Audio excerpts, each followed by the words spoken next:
शिवसेना उद्धव बाळासाहेब ठाकरे, राष्ट्रवादी काँग्रेस, शरद पवार गट, भारतीय राष्ट्रीय काँग्रेस, मार्क्सवादी कम्युनिस्ट पक्ष, आम आदमी पक्ष यांच्यासह इतर मित्रपक्षांचे महाविकास आघाडीचे अधिकृत उमेदवार असलेले राजाभाऊ वाजे यांच्या प्रचारार्थ सिडको परिसरातील प्रमुख जॉगिंग ट्रॅकवर जॉगिंग करणाऱ्या नागरिकांची उमेदवार राजाभाऊ वाजे यांनी प्रत्यक्ष भेट देऊन संवाद साधला। 20 मेला नाशिक लोकसभा मतदारसंघाची निवडणूक होत असून या निवडणुकीत उद्धव बाळासाहेब ठाकरे गटाच्या वतीनं सिन्नरचे माजी आमदार राजाभाऊ वाजे हे निवडणुकीच्या रिंगणात आहेत। राजाभाऊ वाजे यांची निशाणी असलेली मशाल मतदारांपर्यंत पोहोचविण्यासाठी शिवसेनेचे जिल्हा पदाधिकारी प्रयत्नशील आहेत। राजाभाऊ वाजे यांनी गोविंदनगर, संभाजी स्टेडियम, गामणेमळा आदी भागात जाऊन मतदारांच्या प्रत्यक्ष भेटी घेतल्या। या प्रसंगी जिल्हा प्रमुख सुधाकर बडगुजर, माजी महानगर प्रमुख देवानंद बिरारी, कोर कमिटीचे सदस्य DJ सूर्यवंशी, दीपक दातीर, सुभाष कायधणी यांच्यासह शिवसेनेचे पदाधिकारी उपस्थित होते। शिवसेना उद्धव बाळासाहेब ठाकरे गटाचा उमेदवार या नात्याने आपल्या भेटीसाठी आलो आहे। 20 मे रोजी होणारी निवडणूक ही आपल्या सर्वांसाठी महत्त्वाची आहे आणि म्हणून त्याचा प्रचार आणि प्रसार करण्यासाठी आम्ही आपल्यापर्यंत पोहोचण्याचा प्रयत्न केला। नाशिक संपूर्ण मतदारसंघात जवळपास 2.5 मतदारसंघ हे ग्रामीण भागातले आणि 3-3.5 मतदारसंघ हे शहरी भागातले।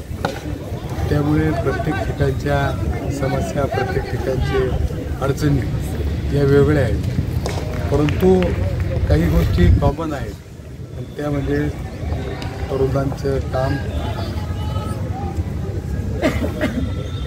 शेतकऱ्यांच्या समस्या आणि कामगार वर्गाच्या समस्या या ज्या आहेत त्या सर्वत्र सारख्या आहेत। मी सिन्नरला आमदार म्हणून काम करत असताना खास करून MIDC 2 एक MIDC आणि एक कोऑपरेटिव्ह इस्टेट असल्यामुळे तिथे बऱ्याचशा कामगारांचे प्रश्न उपस्थित होत होते, मुलांच्या मुलीच्या नोकरी लागण्याचे प्रश्न होते, हे सर्व सोडवण्याचा प्रयत्न करत होतो। तसंच मला 2 गोष्टींवर जास्त काम मी आत्तापर्यंत केलं आहे आणि इथून पुढे मोठ्या प्रमाणात जर आपण आशीर्वाद दिला तर मोठ्या प्रमाणात करण्याची इच्छा आहे।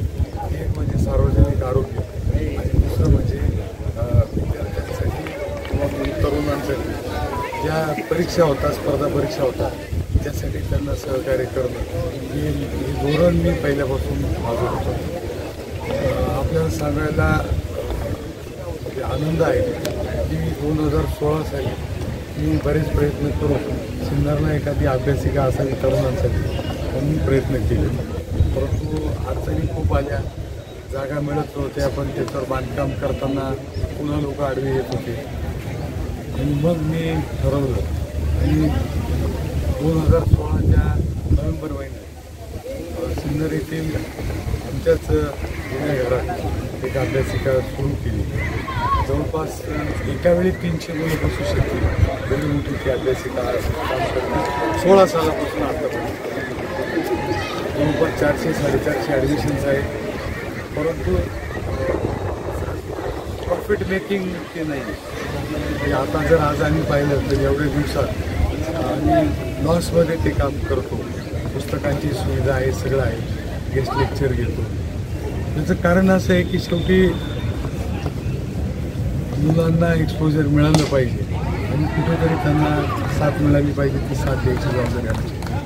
तसंच सार्वजनिक आरोग्याच्या बाबतीतही मी आता मला वाटतं गांधी ग्राउंडवर बोलतो की आपण विकास खूप करतो आहे, परंतु सार्वजनिक आरोग्याबाबत आपण कमी पडतो आहे असं मला वाटतं।